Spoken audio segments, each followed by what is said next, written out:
ಪ್ರಿಯ ಸ್ಪರ್ಧಾರ್ಥಿಗಳೇ, ಕನ್ನಡದಲ್ಲಿ current affairs ಅನ್ನ ಪ್ರಸ್ತುತಿಪಡಿಸುವ India for IAS ನ ಕರೆಂಟ್ ಅಫೇರ್ಸ್ ಸೀರೀಸ್ಗೆ ನಿಮ್ಮೆಲ್ಲರಿಗೂ ಸ್ವಾಗತ. ನಾನು ಶಿವಲಿಂಗಯ್ಯ. ಹಿಂದಿನ ವಿಡಿಯೋದಲ್ಲಿ ಅಟಾನಮಸ್ ಹಿಲ್ ಡೆವಲಪ್ಮೆಂಟ್ ಕೌನ್ಸಿಲ್ ಅಥವಾ AHDC ಅಂತಲೂ ಕೂಡ ಕರಿತಾ ಬರಿತೀವಿ. ಕನ್ನಡದಲ್ಲಿ ಸ್ವಾಯತ್ತ ಪರ್ವತ ಅಥವಾ ಬೆಟ್ಟ ಅಭಿವೃದ್ಧಿ ಮಂಡಳಿಗೆ ಸಂಬಂಧಪಟ್ಟಂತಹ ಮಾಹಿತಿಯನ್ನ ನೋಡ್ತಾ ಹೋಗೋಣ.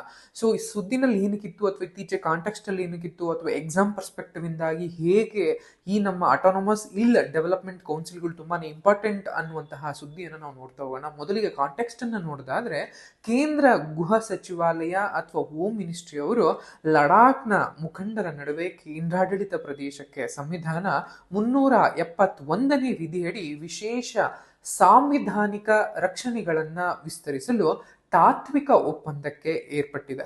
ಇದರ ಬೆನ್ನಲ್ಲೇ ಲಡಾಖ್ ಆಡಳಿತ ಅಥವಾ ಅಡ್ಮಿನಿಸ್ಟ್ರೇಷನ್ ಏನಿದೆ ತನ್ನ ವ್ಯಾಪ್ತಿಯ ಎಲ್ಲ 7 ಜಿಲ್ಲೆಗಳಲ್ಲೂ ಸ್ವಾಯತ್ತ ಬೆಟ್ಟ ಅಥವಾ ಪರ್ವತ ಅಭಿವೃದ್ಧಿ ಮಂಡಳಿಗಳನ್ನ ಅಂದ್ರೆ ಅಟಾನಮಸ್ ಹಿಲ್ ಡೆವಲಪ್ಮೆಂಟ್ ಕೌನ್ಸಿಲ್ಗಳನ್ನ ರಚನೆ ಮಾಡೋದಕ್ಕೆ ನಿರ್ಧರಿಸಿದೆ.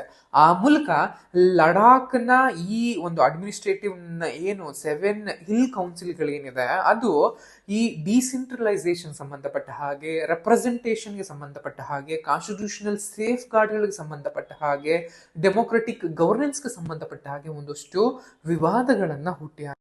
ಇನ್ನು ಪ್ರೆಸೆಂಟ್ ಗವರ್ನೆನ್ಸ್ ಸ್ಟ್ರಕ್ಚರ್ ಅನ್ನು ನೋಡೋದಾದ್ರೆ, ಲಡಾಖ್ ನೋಡೋದಾದ್ರೆ ನಿಮ್ಗೆಲ್ಲ ಗೊತ್ತಿರೋ ಹಾಗೆ ಜಮ್ಮು ಕಾಶ್ಮೀರ ಏನು ರಾಜ್ಯ ಇತ್ತು, ಸೊ ಅಲ್ಲಿ ನಿಮ್ಗೆಲ್ಲ ಗೊತ್ತಿರೋ ಹಾಗೆ ಆರ್ಟಿಕಲ್ 370 ಅಬ್ರೋಗೇಷನ್ ತೆಗೆದುಹಾಕೋದ್ರ ಮೂಲಕ 2 ಸಪರೇಟ್ ಯೂನಿಯನ್ ಟೆರಿಟರಿ ಅಥವಾ ಕೇಂದ್ರಾಡಳಿತ ಪ್ರದೇಶಗಳಾಗಿ ಅದನ್ನ ರೂಪಿಸಲಾಯಿತು. ಒಂದು ಜಮ್ಮು ಕಾಶ್ಮೀರ ಕೇಂದ್ರಾಡಳಿತ ಪ್ರದೇಶ, ಮತ್ತೊಂದು ಲಡಾಖ್ ಅನ್ನುವಂತಹ ಕೇಂದ್ರಾಡಳಿತ ಪ್ರದೇಶ.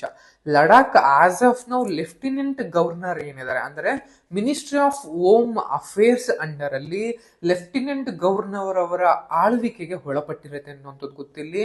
And that too without a legislator ಅನ್ನುವಂಥದ್ದು ಅಂದ್ರೆ ಯಾವುದೇ ಶಾಸಕಾಂಗವನ್ನ ಹೊಂದಿಲ್ಲದೆ ನೇರವಾಗಿ ಕೇಂದ್ರ ಸರ್ಕಾರದ ಅಡಿನಲ್ಲಿ ಲೆಫ್ಟಿನೆಂಟ್ ಗವರ್ನರ್ ಆಳ್ವಿಕೆಯಲ್ಲಿ ಒಳಪಟ್ಟಿರುತ್ತೆ ಅನ್ನುವಂಥದ್ದು. ಅದೇ ಜಮ್ಮು ಕಾಶ್ಮೀರಕ್ಕೆ ತನ್ನದೇ ಆದಂತಹ ಲೆಜಿಸ್ಲೇಟಿವ್ ಇದಾವೆ ಅನ್ನುವಂಥದ್ದು, ಅಂದ್ರೆ ಶಾಸಕಾಂಗ ಸಭೆ ಇದೆ ಅನ್ನುವಂಥದ್ದು, ತನ್ನದೇ ಆದಂತಹ CM ಕೂಡ ಹೊಂದಿದ್ದಾರೆ. ಬಟ್ ಲಡಾಖ್ಗೆ ಆಸ್ ಆಫ್ ನಾವು ಯಾವುದೂ ಇಲ್ಲ.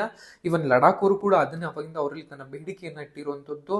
ಸಪರೇಟ್ ಯೂನಿಯನ್ ಟೆರಿಟರಿ ಆದ್ಮೇಲೆ ತಮಗೆ ಒಂದು ಸಂಪೂರ್ಣ ರಾಜ್ಯದ ಒಂದು ಸ್ಥಾನಮಾನಗಳು ಬೇಕು ಮತ್ತು ಅದರ ಜೊತೆಗೆ ತನ್ನದೇ ಆದಂತಹ ಶಾಸಕಾಂಗ ಸಭೆಯನ್ನ ಅಥವಾ ವಿಧಾನಸಭೆಯನ್ನ ಹೊಂದಿರುವಂತಹ ಹಕ್ಕನ್ನ ನೀಡಬೇಕು ಅನ್ನುವಂತಹ ಬೇಡಿಕೆಗಳನ್ನ ಮುಂದಿಟ್ಟಿರುವಂಥದ್ದು.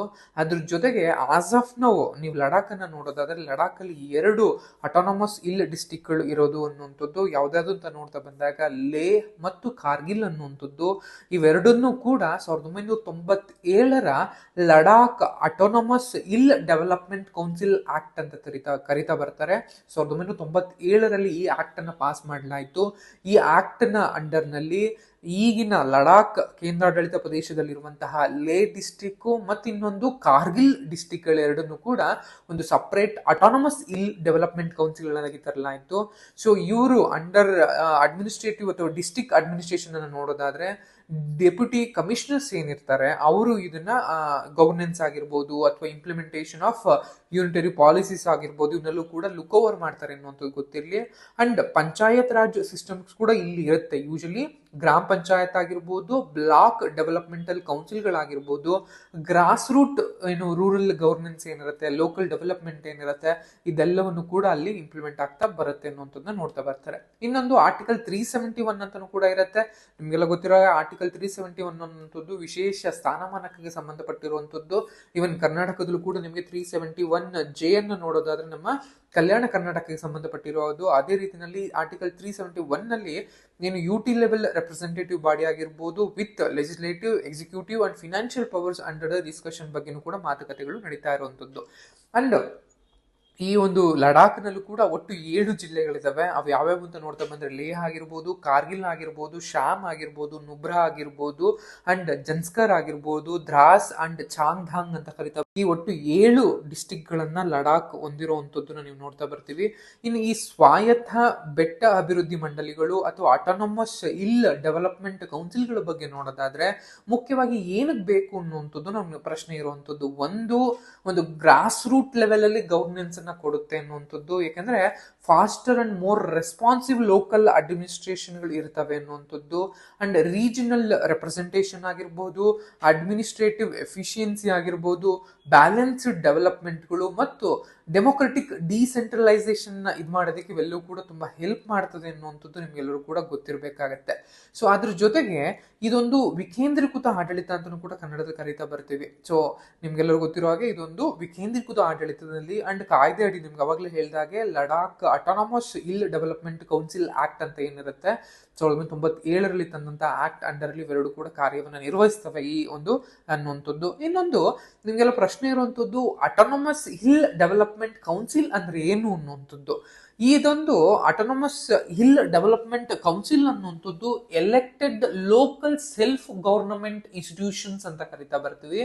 ಅಂದ್ರೆ ನೇರವಾಗಿ ಯಾವುದೇ MLA-MPಗಳಿರ್ದಲೆ ನೇರವಾಗಿ ಆ ಒಂದು ಪ್ರದೇಶದ ಚುನಾವಣೆ ನಡೆದು ಆ ಪ್ರದೇಶದಿಂದನೇ ಒಂದು ಚುನಾಯಿತರಾಗಿ ಅವರು ಒಂದು ಸೆಲ್ಫ್ ಗವರ್ನಮೆಂಟ್ ಇನ್ಸ್ಟಿಟ್ಯೂಷನ್ ಅನ್ನ ಬಿಲ್ಡ್ ಮಾಡ್ತಾರೆ. ಅದನ್ನ ನಾವು ಅಟಾನಮಸ್ ಹಿಲ್ ಡೆವಲಪ್ಮೆಂಟ್ ಕೌನ್ಸಿಲ್ ಅನ್ನುವಂಥದ್ದು. ಯಾಕಂದ್ರೆ ಆ ಪ್ರದೇಶದಲ್ಲಿ ಭೂಮಿಗಳನ್ನ ಅಥವಾ ಯಾವುದೇ ಒಂದು ಅರಣ್ಯ ಪ್ರದೇಶಗಳನ್ನ ಮಾರಾಟ ಆಗಿರಬಹುದು ಅಥವಾ ಖಾತೆಗಳ ವರ್ಗಾವಣೆ ಆಗಿರಬಹುದು, ಕೈಗಾರಿಕೆಗಳಾಗಿರಬಹುದು, ಇದಕ್ಕೆಲ್ಲ ಸಂಬಂಧಪಟ್ಟ ಹಾಗೆ ಈ ಕೌನ್ಸಿಲ್ಗಳ ಒಂದು ಪರ್ಮಿಷನ್ ಬೇಕೇ ಬೇಕಾಗಿರತ್ತೆ. ಇದು ನಮಗೆ ಈ ಡಿಸೆಂಟ್ರಲೈಸ್ಡ್ ಅಡ್ಮಿನಿಸ್ಟ್ರೇಟಿವ್ ಅಂದ್ರೆ ವಿಕೇಂದ್ರೀಕೃತ ಒಂದು ಆಡಳಿತಗಳಾಗಿರ್ಬೋದು, ಜಿಯೋಗ್ರಾಫಿಕಲಿ ತುಂಬಾ ರಿಮೋಟ್ ಏರಿಯಾ ಇರುತ್ತೆ. ಯಾಕಂದ್ರೆ ನಿಮಗೆಲ್ಲ ಗೊತ್ತಿರೋ ಹಾಗೆ ಲಡಾಖ್ ಅನ್ನುವಂಥದ್ದು ಕಾರ್ಯತಂತ್ರವಾಗಿ ಎಷ್ಟು ಇಂಪಾರ್ಟೆಂಟ್ ಅನ್ನುವಂಥದ್ದು. ಯಾಕಂದ್ರೆ ಚೀನಾ ಆಗಿರ್ಬೋದು ಅಥವಾ ಪಾಕಿಸ್ತಾನ ಆಕ್ರಮಿತ ಪ್ರದೇಶಗಳಾಗಿರ್ಬೋದು, ಇವೆರಡೂ ಕೂಡ ಗಡಿಯನ್ನ ಹೊಂದಿರುವಂಥದ್ದು. ಸ್ಟ್ರಾಟಜಿಕಲಿ ನಮಗೆ ತುಂಬಾ ಇಂಪಾರ್ಟೆಂಟ್ ಆಗಿರುತ್ತೆ ಅನ್ನುವಂಥದ್ದು ಕೂಡ ಗೊತ್ತಿರಬೇಕಾಗತ್ತೆ. ಸೊ ಈ ಎಲ್ಲಾ ಒಂದು ಅಂಶಗಳನ್ನ ನಮಗೆ ಈ ಒಂದು ಅಟಾನಮಸ್ ಹಿಲ್ ಡೆವಲಪ್ಮೆಂಟ್ ಕೌನ್ಸಿಲ್ ಮತ್ತು ಇನ್ನೊಂದು ನಿಮಗೆಲ್ಲ ಗೊತ್ತಿರೋ ಹಾಗೆ 6th ಶೆಡ್ಯೂಲ್ ಅಂತ ಕೂಡ ಕರಿತಾ ಬರ್ತೀವಿ.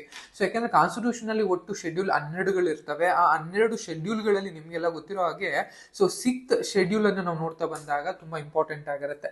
ಮುಖ್ಯವಾಗಿ 6th ಶೆಡ್ಯೂಲ್ ಅನ್ನುವಂಥದ್ದು ಆರ್ಟಿಕಲ್ 244 ಇಂದ 275 ವರೆಗೂ ಕೂಡ ಮಾತಾಡುತ್ತೆ.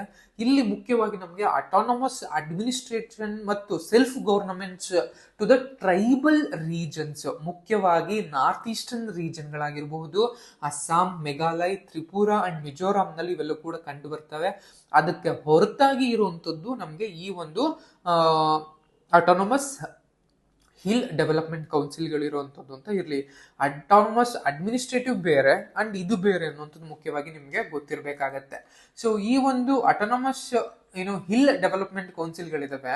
ಇದರ ರಚನೆ ಆಗಿರ್ಬೋದು, ವ್ಯಾಪ್ತಿ ಆಗಿರ್ಬೋದು, ಅಧಿಕಾರಗಳಾಗಿರ್ಬೋದು ಮತ್ತು ನ್ಯಾಯಾಂಗದ ಅಧಿಕಾರಗಳಾಗಿರ್ಬೋದು, ಇವೆಲ್ಲವೂ ಕೂಡ 6th ಶೆಡ್ಯೂಲ್ಗೂ ಮತ್ತು ಇದಕ್ಕೂ ಕೂಡ ಒಂದಿಷ್ಟು ಡಿಫ್ರೆನ್ಸ್ಗಳಿರ್ತವೆ.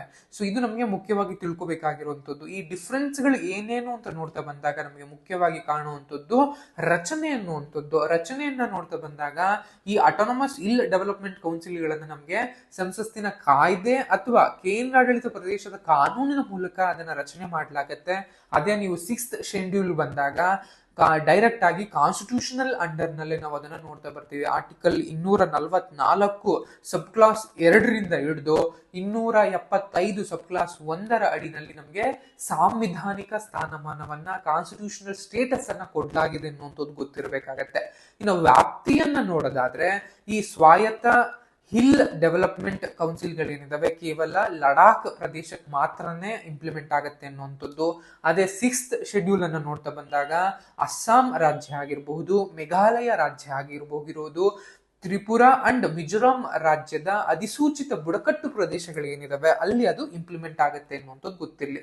ಇನ್ನು ಪವರ್ಸ್ ಅಥವಾ ಅಧಿಕಾರಗಳನ್ನ ನೋಡೋದಾದ್ರೆ ಪ್ರಮುಖವಾಗಿ ಆಡಳಿತಾತ್ಮಕ ಮತ್ತು ಅಭಿವೃದ್ಧಿ ಪರ ಕಾರ್ಯಗಳನ್ನ ಈ ಒಂದು ಅಟಾನಮಸ್ ಹಿಲ್ ಡೆವಲಪ್ಮೆಂಟ್ ಕೌನ್ಸಿಲ್ಗಳು ಮಾಡ್ತಾ ಬರ್ತವೆ. ಅದೇ ರೀತಿಯಲ್ಲಿ 6th ಶೆಡ್ಯೂಲ್ ಅನ್ನು ನೋಡ್ತಾ ಬಂದಾಗ ಈ ಒಂದು 6th ಶೆಡ್ಯೂಲ್ ನಲ್ಲಿ ಇರುವಂತಹ ಅಟಾನಮಸ್ ಡೆವಲಪ್ಮೆಂಟ್ ಕೌನ್ಸಿಲ್ಗಳು ಏನಿರ್ತವೆ ಅವಕ್ಕೆ ಶಾಸನ ಸಭೆಗಳನ್ನ ಅಂದ್ರೆ ಇವನ್ ಅವರದ್ದು ಓನ್ ಕಾನೂನುಗಳನ್ನು ಕೂಡ ರಚನೆ ಮಾಡಿಕೊಳ್ಳುವಂತಹ, ನ್ಯಾಯಾಂಗವನ್ನ ಹೊಂದುವಂತಹ, ಕಾರ್ಯಾಂಗವನ್ನ ಹೊಂದುವಂತಹ ಮತ್ತು ಹಣಕಾಸಿನ ಒಂದು ವ್ಯಾಪಕ ಅಧಿಕಾರವನ್ನ ಹೊಂದಿರ್ತವೆ ಅನ್ನುವಂಥದ್ದು ಗೊತ್ತಿರಲಿ. 6th ಶೆಡ್ಯೂಲ್ ಅನ್ನುವಂಥದ್ದು ತುಂಬಾ ಎಕ್ಸ್ಟ್ರೀಮ್ ಲೆವೆಲ್ ಅಟಾನಮಸ್ ಅನ್ನ ಹೊಂದಿರ್ತವೆ ಅನ್ನುವಂಥದ್ದು ಗೊತ್ತಿರಬೇಕಾಗತ್ತೆ. ಇನ್ನು ನ್ಯಾಯಾಂಗ ಅಧಿಕಾರ ಬಂದಾಗ ಈ ಒಂದು ಅಟಾನಮಸ್ ಹಿಲ್ ಡೆವಲಪ್ಮೆಂಟ್ ಕೌನ್ಸಿಲ್ ಅಲ್ಲಿ ಯಾವುದೇ ರೀತಿಯಾದಂತಹ ನ್ಯಾಯಾಂಗದ ಅಧಿಕಾರವನ್ನ ಕೊಟ್ಟಿರೋದಿಲ್ಲ. ಆದ್ರೆ 6th ಶೆಡ್ಯೂಲ್ ಅಲ್ಲಿ ಬರುವಂತಹ ಈ 4 ರಾಜ್ಯಗಳ ಏನು ಡೆವಲಪ್ಮೆಂಟ್ ಅಟಾನಮಸ್ ಡೆವಲಪ್ಮೆಂಟ್ ಕೌನ್ಸಿಲ್ ಏನಿರ್ತವೆ ಅವುಗಳಿಗೆ ನಮಗೆ ಇವನ್ ಸ್ಥಳೀಯ ಬುಡಕಟ್ಟು ಕಾನೂನುಗಳ ಆಧಾರದ ಮೇಲೆ ಇರುವಂತಹ ಕೇಸ್ಗಳನ್ನ ಆಲಿಸುವಂತಹ ಮತ್ತು ತೀರ್ಪು ಕೊಡುವಂತಹ ಕೆಲಸವನ್ನು ಕೂಡ ಮಾಡ್ತಾ ಬರ್ತಾರೆ ಅನ್ನುವಂಥದ್ದು ಕೂಡ ನಿಮ್ಗೆ ಗೊತ್ತಿರಬೇಕಾಗತ್ತೆ. ಸೊ ಬೇಸಿಕ್ ಆಗಿರುವಂಥದ್ದು ಅಂಡ್ ಆರ್ಟಿಕಲ್ 371 ಅಂಡ್ ವಿಶೇಷ ಸಂವಿಧಾನಿಕ ಒಂದು ಸಂರಕ್ಷಣೆಗಳು ಕೂಡ ನೀವು ನೋಡ್ತಾ ಬಂದಿರ್ತೀರಾ ಹೆಂಗ್ ಇವೆಲ್ಲ ವರ್ಕ್ ಆಗತ್ತೆ ಅನ್ನುವಂಥದ್ದು. ಯಾಕೆಂತ ಅಂದ್ರೆ ಕಾನೂನನ್ನ ತರೋದ್ರ ಮೂಲಕ ನಮಗೆ ಸಪರೇಟ್ ಆಗಿ ಇವನ್ನ ವರ್ಕ್ ಮಾಡೋ ರೀತಿನಲ್ಲಿ ನೋಡ್ತಾ ಬರ್ತೀವಿ. ಅಂದ್ರೆ ನಿರ್ದಿಷ್ಟ ರಾಜ್ಯಗಳಾಗಿರ್ಬೋದು ಅಥವಾ ಪ್ರದೇಶಗಳ ಒಂದು ಸ್ಥಳೀಯ ಬುಡಕಟ್ಟು ಸಂಸ್ಕೃತಿಯನ್ನ, ಆಚಾರ ವಿಚಾರವನ್ನ, ಭೂಮಿಯ ಒಂದು ಲ್ಯಾಂಡ್ ಫ್ರಾಗ್ಮೆಂಟೇಶನ್ ಅನ್ನ, ಸ್ಥಳೀಯ ಉದ್ಯೋಗಾವಕಾಶಗಳನ್ನ ಮತ್ತು ಆಡಳಿತಾತ್ಮಕ ಸ್ವಾಯತ್ತತೆಯನ್ನ ರಕ್ಷಣೆ ಮಾಡೋದಕ್ಕೆ ಅಂತ ವಿಶೇಷ ರಕ್ಷಣೆಯನ್ನ ಒದಗಿಸುತ್ತೆ ಅನ್ನುವಂಥದ್ದು. ಉದಾಹರಣೆಯನ್ನ ನೋಡೋದಾದ್ರೆ 371J ಅಂಡರ್ ಅಲ್ಲಿ ಕಲ್ಯಾಣ ಕರ್ನಾಟಕಕ್ಕೆ ಸಪರೇಟ್ ಮೀಸಲಾತಿ ಆಗಿರ್ಬೋದು, ಫಂಡ್ ಆಗಿರ್ಬೋದು, ಬೋರ್ಡ್ ಅಂದ್ರೆ ಮಂಡಳಿಯನ್ನ ಸ್ಥಾಪಿಸುವಂತಹ ಅಧಿಕಾರವನ್ನ ಗವರ್ನರ್ ಅವರಿಗೆ ನೀಡ್ತಾರೆ ಅನ್ನುವಂಥದ್ದು ನಿಮಗೆ ಗೊತ್ತಿರಬೇಕಾಗತ್ತೆ. ಇನ್ನು ಈ ಕೌನ್ಸಿಲ್ಗಳ ಮಹತ್ವವನ್ನು ನೋಡೋದಾದ್ರೆ ಗಡಿ ಪ್ರದೇಶಗಳಲ್ಲಿ ನಮಗೆ ಆಡಳಿತವನ್ನ ಹೆಚ್ಚು ಡಿಸೆಂಟ್ರಲೈಸ್ ಮಾಡುತ್ತೆ ಅನ್ನುವಂಥದ್ದು. ಯಾಕೆಂದ್ರೆ ಲಡಾಖ್ನ ಹಲವು ಜಿಲ್ಲೆಗಳು ಚೀನಾ ಅಂದ್ರೆ ಇಂದಿನ ಟಿಬೆಟ್ ಆಗಿರಬಹುದು ಅಥವಾ ಪಾಕಿಸ್ತಾನ ಆಕ್ರಮಿತ ಪ್ರದೇಶಗಳಿಗೆ ಗಡಿಯನ್ನ ಹೊಂದಿದೆ ಅನ್ನುವಂಥದ್ದು ನಿಮಗೆಲ್ಲ ಗೊತ್ತಿರಬೇಕಾಗತ್ತೆ. ಇಲ್ಲಿ ಸ್ಥಳೀಯ ಮಟ್ಟದಲ್ಲಿ ಆಡಳಿತವನ್ನ, ಮೂಲ ಸೌಕರ್ಯಗಳನ್ನ, ಸೇವೆಯನ್ನ ಬಲಪಡಿಸುತ್ತೆ ಅನ್ನುವಂಥದ್ದು ಗೊತ್ತಿರಬೇಕಾಗತ್ತೆ. ಅಂಡ್ ಪ್ರದೇಶ ಆಧಾರಿತ ಯೋಜನೆ ಅಂದ್ರೆ ಒಂದು ಫಾರ್ಮುಲಾ ಇಡೀ ರಾಜ್ಯಾದ್ಯಂತ ಎಲ್ಲಾ ಜಿಲ್ಲೆಗಳಿಗೂ ಕೂಡ ಅನ್ವಯ ಆಗತ್ತೆ ಅನ್ನೋದ್ರ ಬದಲು ಸ್ಪೆಸಿಫಿಕ್ ಡಿಸ್ಟ್ರಿಕ್ಟ್ಗಳೇನಿರ್ತವೆ ಅಥವಾ ಸ್ಪೆಸಿಫಿಕ್ ಇಲ್ಗಳೇನಿರ್ತವೆ ಅದಕ್ಕೆ ಸಂಬಂಧಪಟ್ಟ ಹಾಗೆ ಕಾನೂನುಗಳನ್ನ ಮಾಡುವಂಥದ್ದು, ರಚನೆ ಮಾಡುವಂಥದ್ದು, ಆ ಮೂಲಕ ಆ ಯೋಜನೆಗಳು ತುಂಬಾ ಕರಾರುವಕ್ಕಾಗಿ ಇರುವಂತೆ ನೋಡ್ಕೊಳ್ಳುವಂತ ಕೆಲಸಗಳು ಆಗ್ತಾ ಬರ್ತವೆ. ಇನ್ನು ತಳಮಟ್ಟದ ಆಡಳಿತವನ್ನು ಕೂಡ ನಾವು ನೋಡ್ತಾ ಬರ್ತೀವಿ. ಅಂಡ್ ಸವಾಲುಗಳು ಬಂದಾಗ ಮುಖ್ಯವಾಗಿ ಬೇಸಿಕ್ ಆಗಿರುವಂತದ್ದು ಲಡಾಖ್ ಅವಾಗಿಂದಲೂ ಕೂಡ ಒಂದು ಸಾಂವಿಧಾನಿಕ ಸ್ಥಾನಮಾನವನ್ನ ಬೇಡಿಕೆಯನ್ನ ಇಡ್ತಾ ಇರುವಂತದ್ದು 6ನೇ ಶೆಡ್ಯೂಲ್ ನಲ್ಲಿ ಅಂದ್ರೆ 6th ಶೆಡ್ಯೂಲ್ ನಲ್ಲಿ ತನ್ನಿ ನಮ್ಗೆ ಅನ್ನುವಂಥದ್ದು. ಆಸ್ ಆಫ್ ನೌ ಇರುವಂತಹ ಕೇವಲ 4 ರಾಜ್ಯಗಳು ಈ ಲಡಾಖ್ ಕೇಂದ್ರಾಡಳಿತ ಪ್ರದೇಶವನ್ನು 6ನೇ ಒಂದು ಶೆಡ್ಯೂಲ್ ಅಂಡರ್ ನಲ್ಲಿ ತನ್ನಿ ಅನ್ನುವಂಥದ್ದು ಅವರ ಬೇಡಿಕೆ ಆಗಿರುತ್ತೆ. ಅದರ ಜೊತೆಗೆ ಪೂರ್ಣ ಪ್ರಮಾಣದ ಅಥವಾ ಪೂರ್ವದ ಒಂದು ರಾಜ್ಯದ ಸ್ಥಾನಮಾನವನ್ನ ಕೊಡಿ ಎನ್ನುವಂಥದ್ದು, ತನ್ನದೇ ಆದಂತಹ ಶಾಸನ ಸಭೆಯನ್ನ ಹೊಂದುವಂತಹ ಅಧಿಕಾರವನ್ನ ನೀಡಿ ಅನ್ನುವಂತಹ ಬೇಡಿಕೆಗಳನ್ನ ನೀಡ್ತಾ ಇದೆ ಅನ್ನುವಂಥದ್ದು.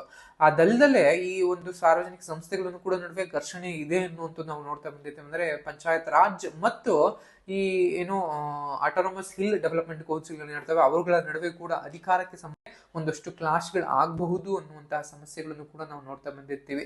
ಸೊ ಇದಿಷ್ಟು ಆಟೋನಮಸ್ ಹಿಲ್ ಡೆವಲಪ್ಮೆಂಟ್ ಕೌನ್ಸಿಲ್ಗಳ ಬಗ್ಗೆ ಸಂಬಂಧಪಟ್ಟಂತಹ ಮಾಹಿತಿ.